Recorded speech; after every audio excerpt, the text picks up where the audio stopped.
What's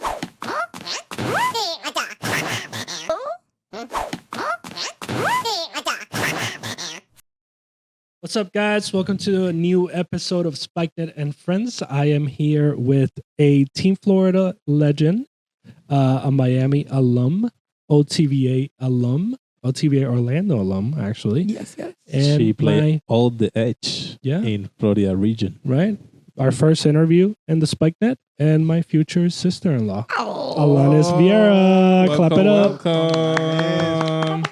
Thank you guys. The How intro, are you? Brian, was good. Right? I practice a lot. I was nervous. I was like, this one's family. I gotta make it work. Pass the test. How you been? How's the Miami life? Miami life's been good. I mean, been there for almost 6 years? Almost. Mm. I know. Only lived in Orlando and Miami, so it's been pretty good. Do you have any big differences between Miami and Orlando life? The noise.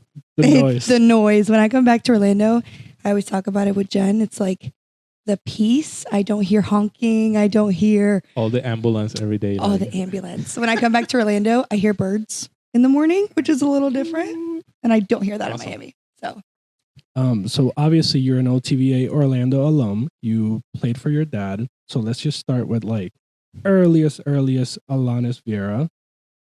How do you get started in that volleyball world? I mean, like you said, I come from a family that's very involved in volleyball. So my dad played, my mom played, my aunt, uncles played, like everybody played. And I think I just grew up always in the gym. I mean, there's pictures of me like at AUs when I was like 2-3 years old. And then I was always supporting my sister. And then my brother started to play. So I was supporting my brother. So I kind of just always been in the gym. And I was just waiting until it was my turn to get into a team and be old enough to play. Yeah, I know Steve mentions a lot every time we see him. We're like, yeah, Alanys was that little girl running in the gym, like watching her sister play. And I got to pepper with her and it was awesome. So like, obviously you started playing for your dad. Was that your first experience? It was actually my mom. Ooh. So my mom Cynthia was my first coach. So that was with 10. So I started playing when I was about 6. And then all throughout my 10s career, I had her. And then I had a coach named Wendy. She was one of my first ones too. But I had my mom when I was youngest because she always coaches 10s. So she was one of my earliest moments. And then my dad grabbed me when I was like 13s. Like he always coached 13s, but I played up for a little bit. So when I was like 12, 13, I played with my dad. So Were you always a setter, or? I was always a setter, but when I was younger, we always ran a 6-2, so I hit a little bit. So that was kind of like the fun part of volleyball, but I always knew I wanted to be a setter. So when I got to the age to run a 5-1, I did that, but like I would say from like 10s, like 13s, 14s, I was also right side. We see you growing during all the years in Florida region since you were a little kid to now. How do you find your focus or your emphasis? You get inspired for like anyone or that grow up and you were so dynamic on the court? Yeah. I mean, I guess we all know my sister Genesis. She's absolutely, I've always said it, my role model. So I'd always watch her play and my mom would always say, like, you're really good at like mimicking people. So if my sister ended up doing like a cool new move or she learned something new, I learned something new. And like people would always say like, oh, you remind me of your sister when you play, because that was like who I watched growing up. And like, it was like, okay, I want to be just like her. So anything she did, I did as well. And like you would see pictures of us, like a picture of me setting, a picture of her setting, and we had the same movements and like the same way we set was like exactly the same. So I think I did a pretty good job mimicking her over the years. We were pretty competitive in my household. How was the Viera household growing up? It's very competitive, but hate to say it, I feel like everyone kind of always knew I was the best in the family, if you know what I mean. It was kind of a little obvious in my sense. But if you were to ask Genesis or Christian, I think they'd fight a little bit more. But if you were to ask the volleyball community, I think it's pretty clear. Wow. She became a cane. So. I'm starting to see a trend here. Brian always books setters, and the youngest The youngest sibling, yeah, yeah, because yeah. they can testify that I was the better athlete in my family as well. It's just I mean, come on, the youngest is always the best. that's what I'm saying. After all the trial and error that we go through. Exactly. Yeah. I was gonna We say, I set think the the youngest blueprint. We is set always the blueprint. best because we learn from all of y'all's mistakes. Yeah, you lay the groundwork and then we just took off. You know what I mean? I'm like, I know what not to do. I'm not gonna do that, but I'll take the good stuff. I'll put you in the hot seat. Favorite memory coaching with your dad and your mom, like your mom coaching you, your dad coaching you. I want to see both of those.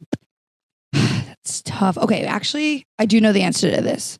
Favorite memory with my mom would have to be when we won USAV national championship when we were 11. So that was the first year that USAV did an 11's Patriot, I think, division. And yeah, we were the first year to do it, and we actually won that year. And that was my first national championship. I think I was about like 10. And it was really, really cool experience because we didn't know what to expect going into this. Never played USAV, and obviously my mom's never really been in that space either until we played there. And pretty sure we went undefeated, and we got to play in like the big USAV court, and it was like really cool experience because I always watched other big kids be able to play in this like humongous courts with like two sides of benches, and doing that at 10 years old was like really cool. And I also remember like my mom looking at me like in the finals, and I think we were winning by a lot. And she looks at me and she was like, I'm going to let you top spin. And like to me, when I was young and my mom letting me top spin, I was 11? like, oh, I was like, yeah, 10, 11. And she knew I had it in the back pocket, but I always just stayed on the ground. I did a float, didn't top spin. She looks at me, we're like about to win. She's like, you can top spin. And I'm like, let's go. And you know, pop that one in. It was really good. And like, I think at that moment when we won, it was just super surreal to like be there with my mom, like hug her after, my dad being there. I'm pretty sure Jen was playing in that nationals as well, and she was there too. So just to have like my family behind us, it was a really cool experience. What about your dad coaching?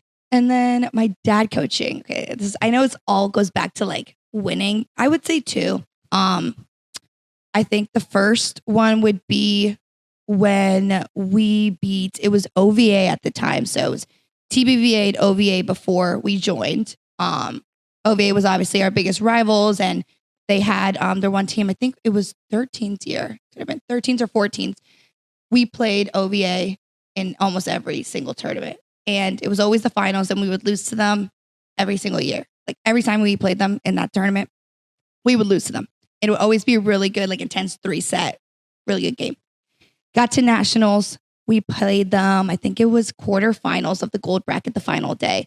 And when we found out we were playing them the night before, like I was really nervous. Obviously, the girls were really nervous. We're like, we haven't beaten them all season. And I remember my mom and dad in the room being like, I don't know, but I have a really good feeling about this game. And I was like, I mean, I hope so too. It's USAV gold bracket final game. So we wake up the next day, we play them, and we win in 2. And again, it almost felt like another like national championship win, but it wasn't. It was a quarterfinals. But to beat this team in USAV, to knock them out of the gold bracket, to kind of end their season was such a cool moment. And again, to do that with my mom and dad by my side was an amazing moment, an amazing feeling. And I guess that'd be the first moment with my dad. And then the second one would probably be being able to end my club career next to him, because he was my last coach. And I think that moment for everybody when you're done with club and you've been playing for a really, really long time, like it's a really hard moment. And I was just bawling. I was crying when like the last game ended, and having my dad by my side and him being my last coach and him just like giving me a hug when I didn't even know how to like react at that moment was so special for me. So I'd say that would be my 2 moments. Do you feel pressure coming from like a volleyball royalty family, you know, and having your sister already, she was already playing college, and then Christian too? Like, do you feel pressure like if I don't deliver?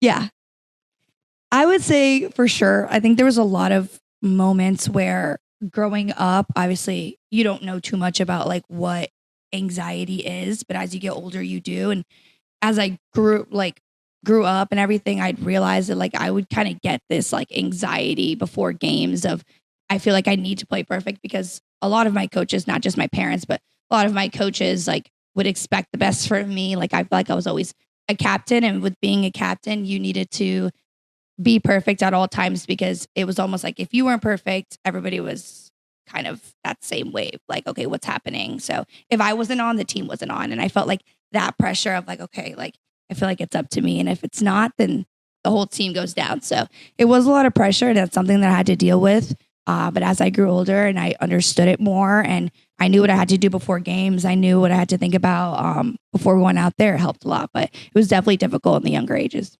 So tell me if, well, during growing up, getting like that partner in crime, we can say about Saskia, right? Your opposite. Yeah. You grew up with her. Do you think that helped you to get more comfortable to get all the winning because you were winning team every time? Yeah, absolutely. I think Saskia and a lot of other teammates growing up, I'd say like Saskia, Valeria was a big one for me. Like having those people on the court that you can look to at any moment and you can squeeze their hand and you can give them that look of like, hey, like this is intense. I'm a little nervous right now. And like they look at you and like, hey, we got this. Or just know that anytime as a setter, like, I mean, Saskia was a right side, Valeria was an outside. Like if I needed to score at any moment, you know, I could set them and we'd get that point. And I could look at them and maybe my set was not that amazing, but they would make it work. Like they would fix up that set. So with having those people, you never kind of feel any pressure. You just know that like, you're going to set it to them and it's going to be a point and they're going to make it work and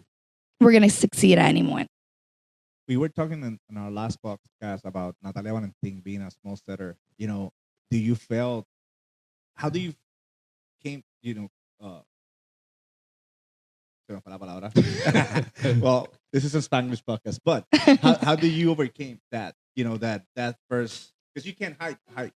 I would say, I think that's where my confidence for myself, not just only in volleyball, but in life, I think growing up, everyone was always like, I felt like underestimating me when I would go into games and things like that. People would look at me, especially when I would play front row in club. Like it would always be, I would hear the coaches be like, hey, let's like set the outside more, like short setter and things like that. And I think as you, again, grow up more, I had to have that confidence of, hey, I am 5'5", but in my head, I believe that I'm 6 foot. And it helped me so much in my game of like just believing that I am 6 foot. And also too, with blocking, because I think that's the biggest thing with setting is it's all about timing, I think. Like blocking is all about timing. Yep. You could be 6'3", you could be 6'4". If you don't line up perfectly, if you don't have that timing to block, it really doesn't matter. So I think that was like the one thing that I was like, okay, if I'm 5'5", then I need to have perfect timing. I need to be at the perfect spot when that hitter is going up. And also understanding and seeing that hitter, you also have to have some like volleyball IQ to be able to understand that. So we've talked a lot about winning, and obviously when we started with SpikeNet, we saw you win a lot with Team Florida. We have All-Stars coming up, like not too far away, a couple months from now. 1 month. There's a lot of players that think a lot before going to All-Stars. Well, back in the day it was High Performance, but now it's All-Stars. So like, what would you say about that experience for players who haven't gotten a chance to experience it? So my experience with, I'm going to say Team Florida because that's always what I went by. Shout out Team Florida. But I would just say like, yes, I think when you think about a tournament like this, you think about, okay, like college coaches and I have to perform and things like that. But from my experience, when I think about Team Florida, and yes, like I did win like the national championships and things like that. But when I look back at my Team Florida experience, the things that I think about most were actually outside of volleyball and like the people I met and the coaches and the full experience of the entire weekend and the entire week that goes into it. Like, all the cheers. I mean, Team Florida used to have a lot of cheers and we would go and we would cheer on the other teams when we were off and those teams would go cheer with us and there'd be the opening ceremony and like that would be super fun. And again, it's just a lot of things that don't revolve around your performance on the court that are so much more important. And I think now that I'm 23, I think about those experiences more. Talking about those cheers, right? Like your teammates cheering you on. Do you remember? Because we remember a lot of loud Florida cheers. A lot of fun songs. It was like TikTok before TikTok was even invented. Do you remember any of those? I remember one of them. So there was one that it was like you'd have to do it in different pitches. So it'd be like Florida, Florida, Florida, Florida, Florida, Florida, Florida, Florida, right? And that would just continue, and somebody would start it. So like it'd be like Florida, that would be one person, and then the rest of the team would like basically repeat it. And we would do that before every single game. So the coach would make us warm up by running around the convention center, almost like a little jog. And we had to do that chant every single time. And if we passed other Florida teams, they would start it too. And it became like this like trend where we would be walking in the streets of Fort Lauderdale, like going to get dinner, and other teams from other regions would scream that chant to us. And it was just like, we were honestly the most hated region. It was great environment. They even do the bicycle, the carousel, Oh, yeah. the roller coaster. Backflips, like Everything. There was everything involved in that. Yeah. Remember when all the boys and the girls would be like, shout out Spike Net, like on all the videos. When that started, That's where it yeah. started. Yeah. Shout out Spike Net, yeah. Yeah. That's where you got famous. We had an interview with you and your raspy voice. You guys would always pick me on like the last day when I was like lost my voice every single time without miss. It wasn't our fault that you would always win the tournament. Yep. We had to pick, the coaches would pick the best player of the match or whatever. And then happened to be you, and you had your my really raspy voice, like day 3 voice. I'm like, hey guys. Who coached you your last year at Team Florida? You remember? Because I know Flavia coached you. Yeah, I know. I think my year. last one, it was a guy. Adis Imamovic. I think so. From The Jacksonville, JJVA. JJVA. Yes, JJVA. Shadow out. Shadow Adis. That was my last one. I think I did Flavia 2 years. And I think I only did 3. How was playing for Flavia? Because I know as an outsider, it can seem really intimidating. Yeah. Obviously, she was always like up to the standard. So how was playing for Flavia in Team Florida? I loved her. Like, hands down, one of my favorite coaches. I mean, I actually just saw her like last month because she started at FIU, and I loved her so much that I DM'd her and I was like, I need to come watch a game to see you because I hadn't seen her since Team Florida. But she was like the coach that always won at Team Florida. So Yeah. I'm just checking. she was the coach that always won at Team Florida. And it was simply because, like you said, she was really strict. So I loved it because it reminded me of my dad. So I was already kind of used to the strictness. And again, Team Florida is the first time when, you're 13, 14, and you're sleeping in a hotel with roommates. It's almost like college. Like, you get your roommates assigned, things like that. And she was always like, okay, there's the bedtime. Take the phones away. She would make us a recruit. So or a scout, my bad. We'd make a scout. So we would go watch other teams. She'd give us papers. And to me, it was super cool because I was in love with volleyball at the time. So I was like, okay, I feel like I'm like volleyball school. And I took it really seriously. But a couple of girls that maybe could have been there for the wrong reasons would be scared of her. And she was always also really strict about like making sure we ate right. And also too, like, we could not talk to our parents, which again was fine for me because I would always talk to my parents about volleyball. And it was always like, okay, you get 2 minutes, say hi to your parents. We have to go scout. And I just loved it because I felt like I was so locked into that weekend and I was never on my phone and I wasn't talking to my parents and I was only focused on winning. And she would always do like visual breathing and visual things like that, where like I've never felt more focused on a tournament than Team Florida with her. So Going through all your years playing, what is memory or like things that a coach told you that you are taking since that day to pro? That's a good question. Let me think about it for a second. It's a deep one too. I know it's a deep one. I really do have to think. Yeah, I got mine. What I always carry in my life, like even in the work, the excuses are for you, not for me. So that always That's a good coach one. I used to told me, hear like, that one a lot too. and I use it a lot.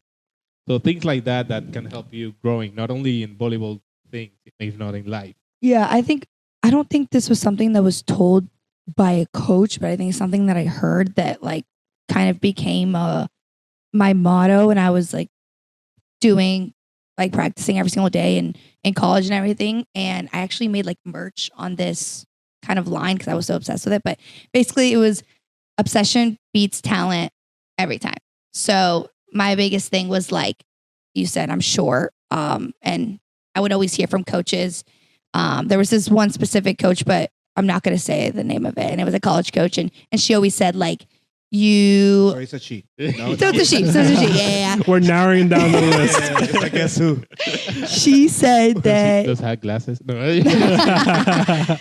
But she said that it was like you can teach talent, but you can't teach height. And to me, I heard that and I was like, okay. I was kind of taken back because I was like, okay, I'm 5'5", but I always think that if you're really obsessed with training, if you're really obsessed with being the best version of yourself every single day, that is going to be anybody's talent of height or something else. I think if you come in every single day and you give your best and you give your best attitude and you have that confidence, that obsession to be better every single day, that is going to be any talent, any height, anybody in that sort. So I always live by that. I was gonna ask you. I don't know if you got the record or something, but you were committed like super young. Mhm. Yeah. How was that, and how do you felt? Yeah. So believe it or not, I was like one of the first people in my like class of, it was 2021 to commit. I'm pretty sure I was the first, if not tied. Lexi Rodriguez committed to Nebraska, I think the next day after me. So we were like the first two. But it was honestly, again, another really surreal moment. I knew what I wanted when I started. I remember one of my coaches, Isaac, he made us make a list when we were, I think it was like 13 or 14, a list of like top 10 universities, because at this point, that rule that you had to wait till junior year was not a thing. So you can commit at any time.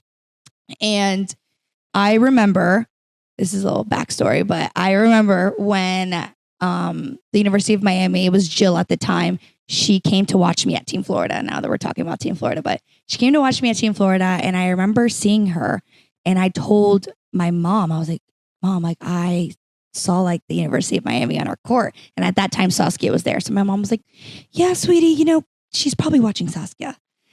And I was like, yeah, you're right. Like, cause you know, Saskia's from Miami. I was like, yeah, you're right, Mom.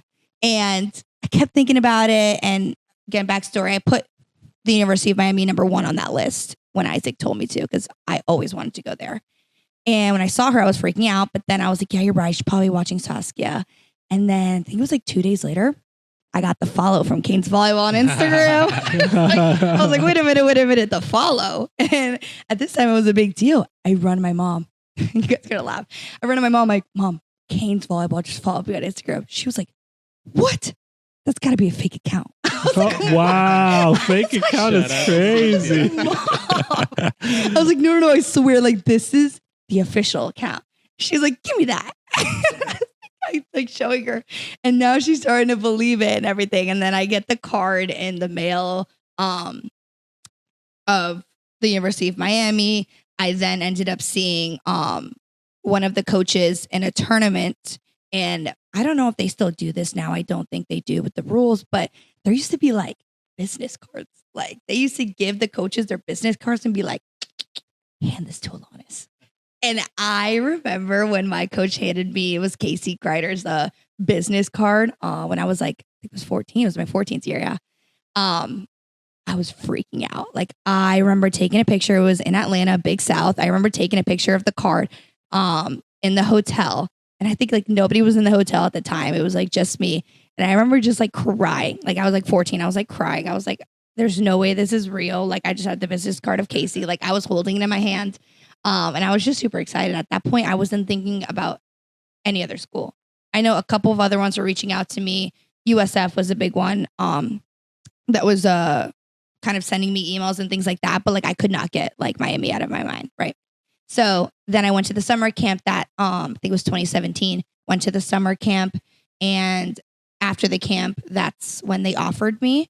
And I knew right then and there, I was like, okay, I could wait because I'm really young. But at the same time, if your #1 is giving you everything you want, what else is, it's not going to get much better than this. So I was like, might as well take the deal right now because nobody else is going to beat it. And that's exactly what I did. I took it right then and there at the camp, and my dad and my mom, we went to the bookstore, got the, the shirt. And I remember taking my commitment picture at the U, holding up the U with my little long sleeve U Miami shirt. And I was driving back from the camp back to Orlando, and I posted on Instagram, and it was like blowing up. Like everybody was like, what? I was like, I mean, a girl knew what she wanted. I knew what I wanted, and it came to me. So I took it. Yeah, obsession. That's it. It's a Obsession, good thing. exactly. Yeah. And Being I even think hyped. till this day, I tell everybody like I committed at 14 years old, and when I graduated, I was like, I don't regret my decision at that young. Like I just love the University of Miami, and I think it's actually the best school ever. Like I can for sure say that with all the confidence. It is the best school in the nation. Tell us about that experience at the U playing for Yeah. University of Miami. So like playing wise or school wise? Playing wise. Okay, yeah. Playing wise, it was amazing. I mean, I love the school. The staff was amazing playing in the ACC. So when I got there 2021, the ACC was good, but I felt like every single year it was getting just more and more recognition. I mean, Pitt started to go to the Final Four. Louisville started to go to the Final Four. And then we started to always make the tournament. And I think the ACC skyrocketed. So to be able to play in that conference for all 4 years and also make the tournament all 4 years, which when I started, I didn't know how big of a deal it was to make the tournament. I just thought it was kind of like you make it to USAV, which I always did. So I was like, yeah, of course. But as I went through the years in different college, animal for sure. yeah, like not that many people can say that they went to the tournament all 4 years. So it was an amazing experience to be in a program that was the expectation every time. It's crazy how times have changed because I'm hearing you talk and you're like, oh, I committed and I took a picture and posted on Instagram. Like, I don't even think that was a thing. Like when I signed my letter of intent, I was in my backyard with my dad, and it was literally like a high five. Like I didn't post I was going to Mason. No more social media. Yeah, until I bought my hoodie and I was like, you know what? I'll post a picture with my Mason hoodie. Like it's crazy. And like I do want to ask about that too because you are a special case in where NIL started being a thing. That was gonna be my other. Mhm. Yeah, That's my favorite topic. Favorite I was topic. gonna say you took advantage of it a lot. Mhm. Talk a little bit Talk a about little how bit about NIL changed. Yeah. I think NIL completely changed my life. Changed my life on social media, but also outside of it as well. It helped me. I'll explain this a little bit later, but NIL started right when I got to college. So I was very fortunate to have it all 4 years. And I remember we had so many meetings before I got there in the summer. So I got there in July. In June, we were having back-to-back meetings of like understanding what NIL is. And like the only thing we were getting told was, hey, you can make money. And as a kid coming from my school, I was like, make money? I'm there. So I was taking these meetings really seriously because it was always make money and then it was social media. I'm like, my two favorite things. You're putting it into one. This is perfect. This is for me. Everybody else is always like, meh. But I was like, no, I'm going to take this seriously. With these meetings, I remember a lot of the people being like, so listen, this is going to be a lot for football and basketball, but you guys can try. Like, you guys can maximize a little bit. And I was like, I'll take a little bit. So everyone always said it's going to be for football and basketball. But I was like, nah, I'm going to try it. And I remember being one of the only ones on my team to kind of take it seriously. And like, even it was just like in the beginning, I was receiving a lot of products. Like I was always like, ooh, like fun, like clothes. I remember my first big like product exchange was Pit Vipers. You guys know that? Yeah. It's like the glasses. They were like trending at the time when I was a freshman. They gifted me like 3 pairs of glasses. I felt like the coolest girl ever. I was like, guys, I'm sponsored by Pit Vipers. It was super, super surreal. And then I started just again to take it more and more seriously. And I remember getting my first paid post. It was like $50. And I was literally like, whoa. You're telling me I'm getting $50 for one singular post, which is again crazy. And I, looking back at it now, it's like such a small amount, but I was like, so like, wow, I already post on social media for free and now you're giving me $50. I'm so there. Well, you already beat Brian. By $50 By 50 for bucks. sure. Starting off strong in that race. Yeah. So it really just grew and it started to be like building my brand. So I started to build my brand around the University of Miami. So every video I posted, every video, I made sure to kind of always include the U because I mean, the U has a lot of clout, you would say, behind it. History. Yeah. So I would be very strategic about what I was posting. If I was posting a dancing video, if I was posting a day in life, like the dancing videos, there always need to be a U in the back. always, always, always, always. And honestly, guys, it wasn't until my senior year, honestly, that I don't want to say like blew up, but blew up a little bit. Like it takes a lot of consistency and takes a lot of time, and it might not like work in the beginning and you might get like 50 views, but it might be one video, which it was one dancing video my senior year. They got 19 million views on TikTok, and I just started to grow. I think I went from like 7,000, and in my senior year, it was like all the way to like 80,000 on TikTok. And that's when it was just like boom, steady. She beat me by a lot now. Yeah. Like millions of views. I mean, it did kind of set the way for you professionally as well, because, volleyball kind of stopped. But before we even get to that, you as a volleyball player had a great memory. And I don't want to put that great memory on you. It was for me watching it from afar. You guys got a chance to play Texas at home and beat them. I just got chills. You said that. I just got chills. I know. It was such like, I wasn't playing and I was excited. How was that? I love that you brought up this topic, because you talked about the best memory with coaches. This is my favorite memory in volleyball for sure. Like, it was one of the best matches in my life, like the feeling. And I'll just kind of walk through the whole match for our audience, obviously. The ones that didn't watch, but I feel like if you're watching this podcast, you know exactly what match we're talking about. But we got the opportunity to play Texas. So they were number 1 at the time. And I remember us playing them, I felt like, because of, I think it was called like RPI. So once you play somebody, even if you win or lose, as much as they win, it helps your RPI. So I remember us scheduling that because of that. So it could help our RPI. And obviously, you never know of an upset, right? So we get there, and I remember seeing everybody on the bus before the game, like super duper locked in. And I made a TikTok of like recording everybody. Like everyone had their headphones on. Everybody was looking out the window. Like you can just feel like everybody being so like, I'm so locked in for this match. Like all in, right? So I already had like the good vibes. There was good vibes before the game, whatever. We get to the game, and once we walk into the arena, I remember getting like, I don't want to say heckled, but like heckled by these kids at Texas. And it was like, I mean, we're a pretty short team. I was like, you guys don't stand a chance. Like we're literally just walking to the locker room. That got told to us probably 10 times by the time we walked to the locker room. And we just took it. We're like, okay, yeah, you're right, whatever. So we started to play Texas.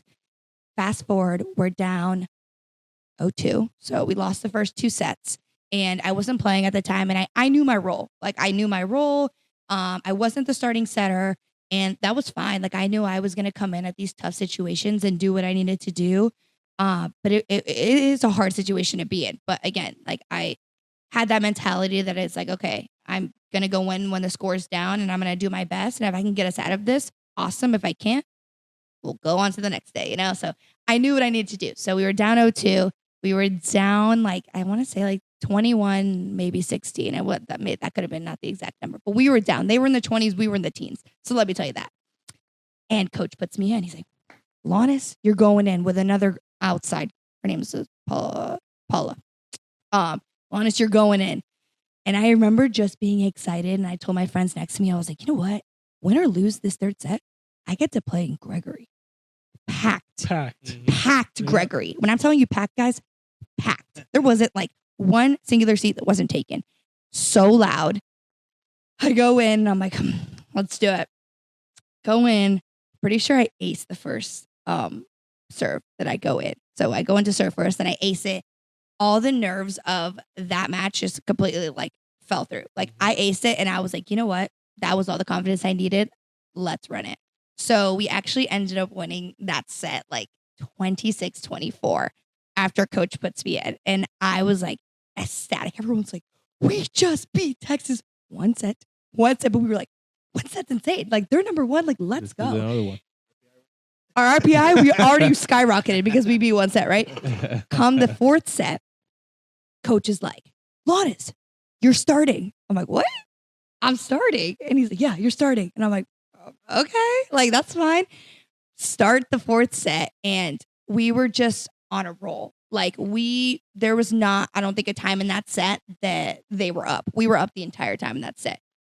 When we ended up winning the 4th and taking it to a 5th, that's when the whole team was like, wait, we can do this. We like can win this Keep- game. we It's can certainly win for this anyone, game. yeah. Like every single time obviously you're running a 6-2, so I would go back into the bench.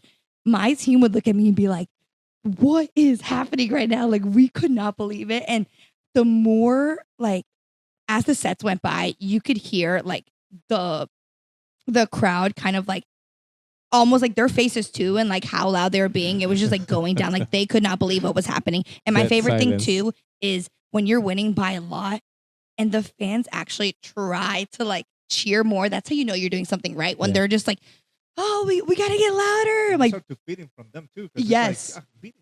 exactly. Every time we heard that, we would be like, we're doing something right, and it would amp us up more. So we ended up winning the fourth, taking it to a fifth, and I started again the fifth set. And when he told me that, I was like, okay, you know what? Like, let's do it. Let's do it. Respect. We ended up winning in 5. I don't remember the score exactly. I want to say like 15-12.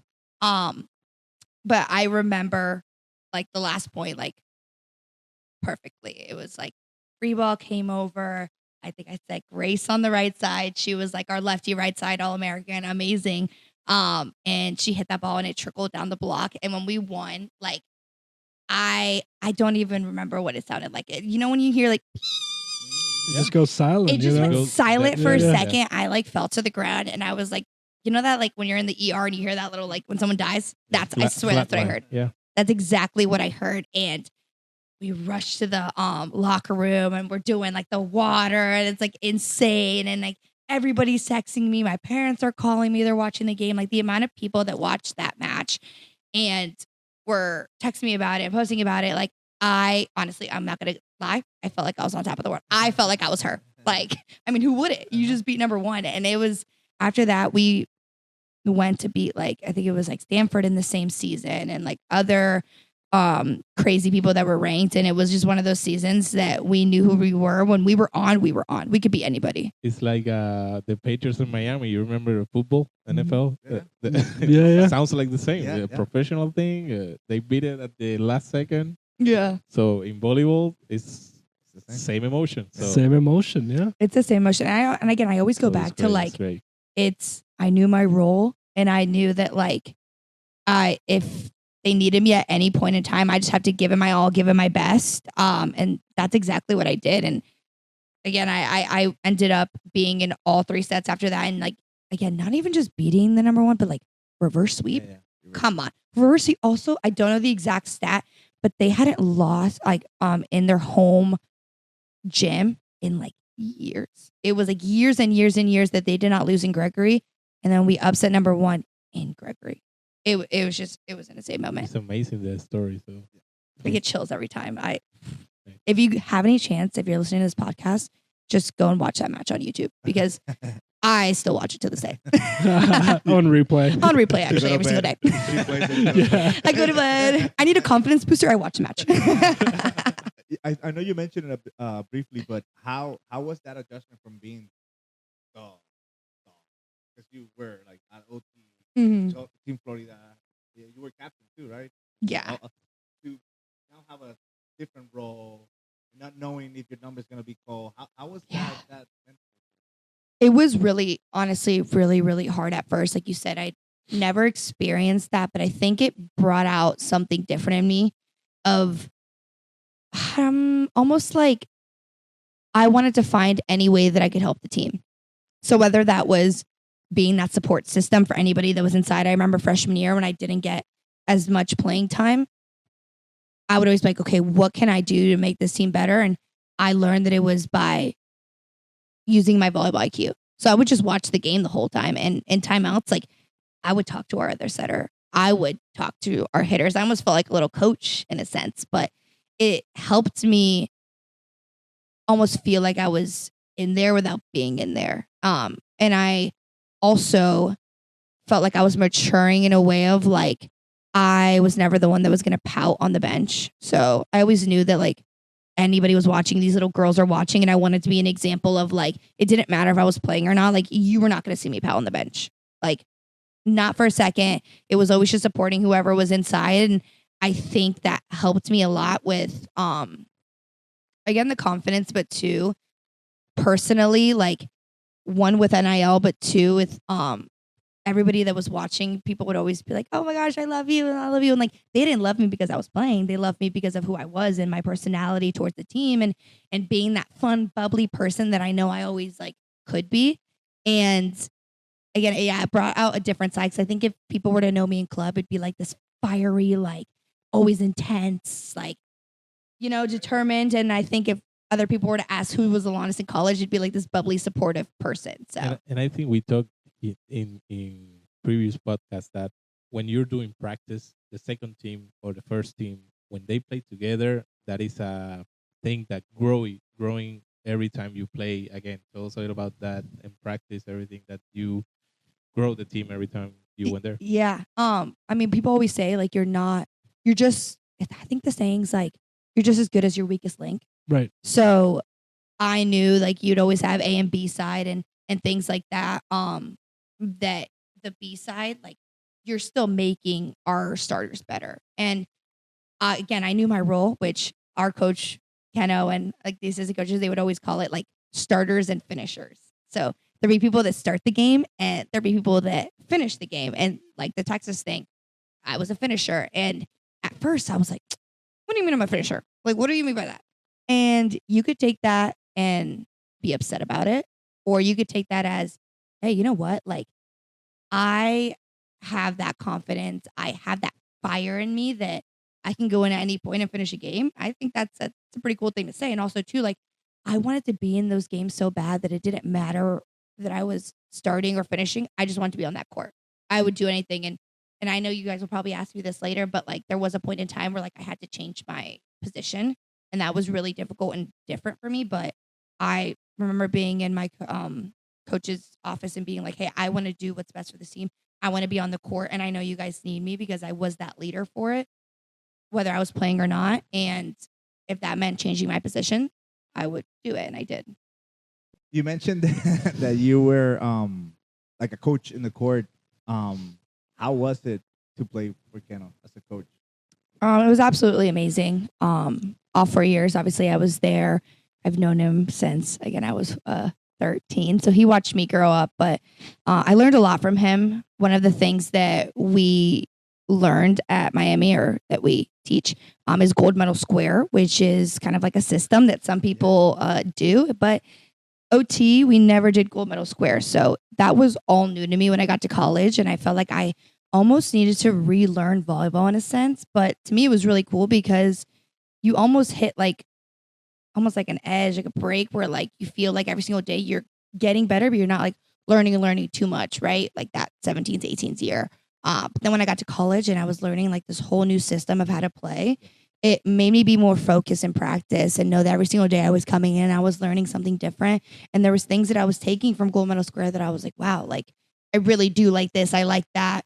Were there other things that I'd missed from the other system I was playing? Obviously, but again, I was learning something new and it was really great. And Keno as a person is amazing. I mean, to all of his athletes, like you'd say, like he was like a dad to us. If not just in volleyball, but if anything ever happened to me in my personal life, like I knew I could call him at any time and point. Like I remember getting a flat tire one time and I was like, well, I'm gonna call Keno, and he comes to the gas station and like helps me with my flat tire. But like not every single coach is like that. And like some coaches are like very business-like and it's like on the court, nothing. But like to us, I felt like he was like that dad figure for me in Miami. So it was special to have that. Super cool. We talked about NIL in the beginning. It kind of set the stage for what you're doing nowadays. Can you talk about a little bit? Yeah, absolutely. So I'm in the NIL space now. I'm, help with branding. I'm in communications with a lot of admins in schools. And it's been really fun because like you said, I have done NIL for about 4 years now. And I knew I wanted to get into that space after. So being able to take that passion and take it into the real world has been great. And I work from home too. So it's also helped me open a bunch of other doors because there's less things you need to do when you work at home, like commute and things like that. So you have time for other things. So on top of working in NIL for my main job, I also still do social media. So I post a lot. I still get, brand deals, you would say. So I take social media really seriously. But I also commentated my first match this fall with the University of Miami, obviously. I went back to my alumni and I commentated my first match on ACC Network. And that was super duper fun. And I'm going to do that again this season. And then I also started to get into hosting. So I would be the host for matches for the basketball team. I would do hosting for baseball. And it'd be kind of like those people that would be like, is the answer A or B? And it was just like always be on camera. And I learned that that was like a really big passion of mine. So it was really good to have a side gig that I was like very, very passionate about. So You dipped your feet in a lot of things. Do you have a favorite like field that you're like, oh, maybe I want to navigate this a little bit more? I think social media.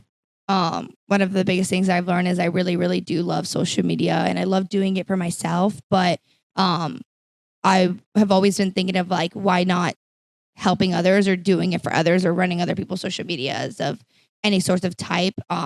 So yeah, I think my biggest goal with that would be to get into like the social media side of things. Any advice? Because we get tagged a lot on SparkNet. You know, there's some girls and boys that are taking advantage now on social media. Any advice would you give them if they want to build their brand as a volleyball player? Mm-hmm. That you will say? Yeah. I would say number one would be consistency. So always be consistent. But first you have to find, it's going to sound a little cringy, but you have to find yourself. Like what makes you.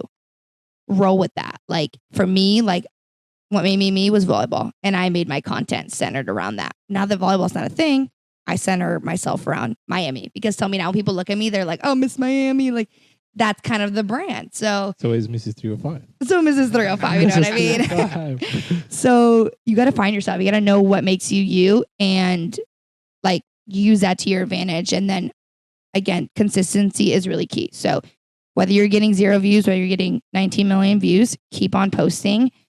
I know people are going to judge and I get judged still to this day. And I get so many like backhanded compliments of like, I just love that you just don't care. And I'm like, yeah. What do you mean by that? Like, I don't even know if I should take that as a compliment. You just don't care what people think about you. And I'm like, yeah, you know what? I'm going to keep doing my thing. But you're right. I don't care what people think about me. And I think that's what's helped me get to where I am today. Because people would be like, why do you post? Like, that's not going to get you anywhere. Why do you do this? Why do you do that? And like the same thing is like, I have a vision. I have a goal.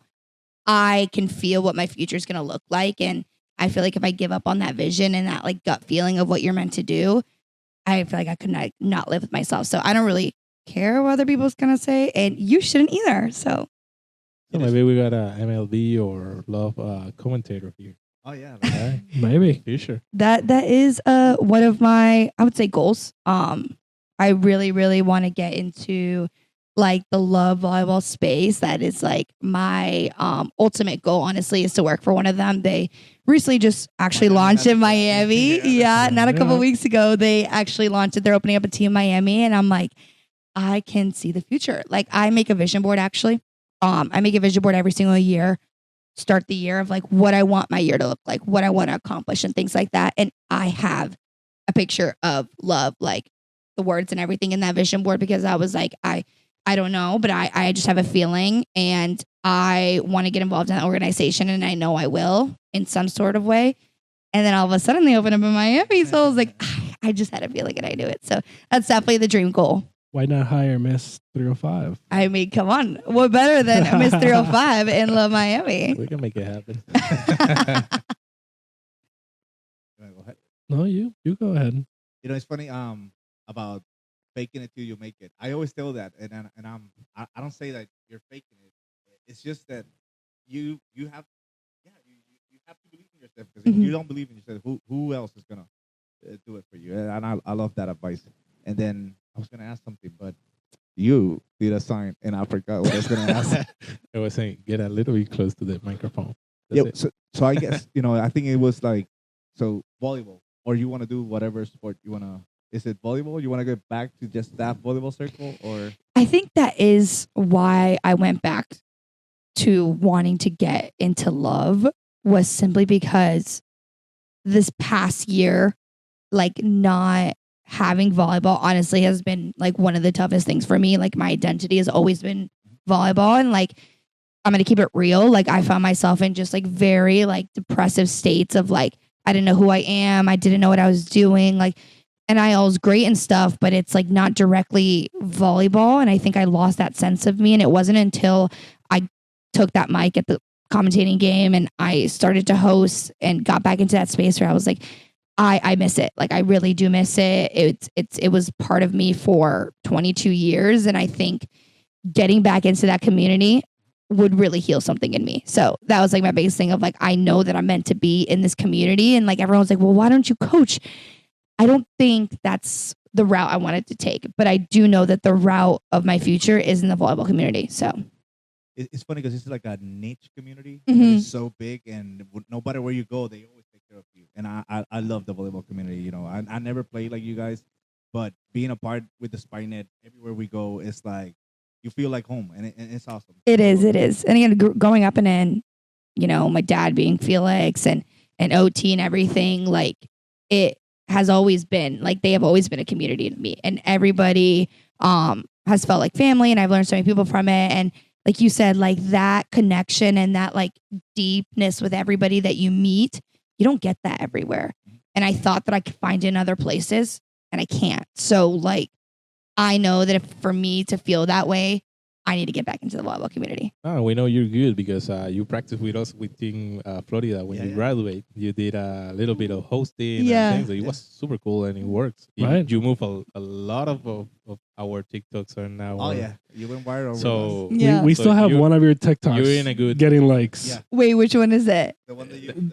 Like the guys you boys were doing the bumping the hand. handshake. Yes, Yeah, yes, it's yes. still getting likes to this day. Every Still. time I go on TikTok, I'm like, why What? is this still getting likes? I know what the audience wants to see. Yeah, I so know. you're in good way. So we wish you like you keep doing that. Any for our audience that you can like about the obsession and what you're doing. Anything that you can tell them to them that are following us. They what can do better every time every day in life. In life or like the gym? Well, also in gym. Okay. I think if we go more to the gym, it kind of goes back to like believing in yourself. I know that's the same thing I say all the time, but like really, really believing in yourself and like not listening to anybody around you. Like if you're a short setter, that's awesome. You can relate to me, but anything else, like, I mean, I went again from the top to not so much at the bottom, but I never lost sight of who I was and like who I could be. And I knew that I was still that player that played all the time and things like that. So like I always believed of who I could be. And that brought me to being that player that could go in at any single time and do a good job and be consistent in that sense. So again, believing in yourself, whatever spot you're in, whatever position you're in, have that positive attitude. Just have that positive attitude. You could not live a positive life if you are negative. And I really, truly believe in that. I think everything you look at now, this is more life advice. Everything, every scenario in life, whether it's good or bad, you have the choice to see it as a positive. So any time that something kind of, you would say bad happens to me, I try to see, okay, you can look at it in a bad light, but you can also look at it in a positive light. And there's always something positive to look at. And even if you don't know it now, something positive is going to come out of it, whether it's now or later. So don't be negative. Like, who wants to live a negative life? Yep. So that is just positive. Positivity is the key to life. See, that's your next like TikTok series, like self-help videos. That was like inspiring. It was Aw, like a thank little you. teary eye. Wait, comment down below if you guys want to see like content of that. If we want to see that content, where can Where- we follow you? yeah. Actually, you can follow me on Instagram at Alanys Viera with 2 A's at the end. TikTok, Alanys Viera 3. I'm on Snapchat, like exclusive, behind the scenes content, Alanys Viera. So, and I'm also getting into Facebook. So Ooh. follow me at Alanys Viera there on You're- Facebook as well. You're getting old. You're on Facebook. You're now. getting I know, old. I know. I'm getting going. I'm like, okay, I guess I'm kind of now. Got to get back on Facebook. Well, it's been a long time. It's been like an hour or so. Hour So and a half, we yeah. appreciate your time. Shout out Alanys Viera. Shout out. No, shout out Spike Net for this awesome Ooh. podcast and letting me tell my story. Yes, and we'll have you back for sure. Once you get that love job and we can talk about Mhm. love and And we talk about manifestation. hell yeah. That's why I'm like acting on it, Exactly. You got to say it out loud. Once you say it out loud, it comes true. Right. We're gonna be the pregame. Then you're gonna be hosting it. Mhm. The post game with us. Exactly. That's it. Well, thank you. Thank you And for we'll being with catch you us. guys next Great time. podcast. Bye, guys.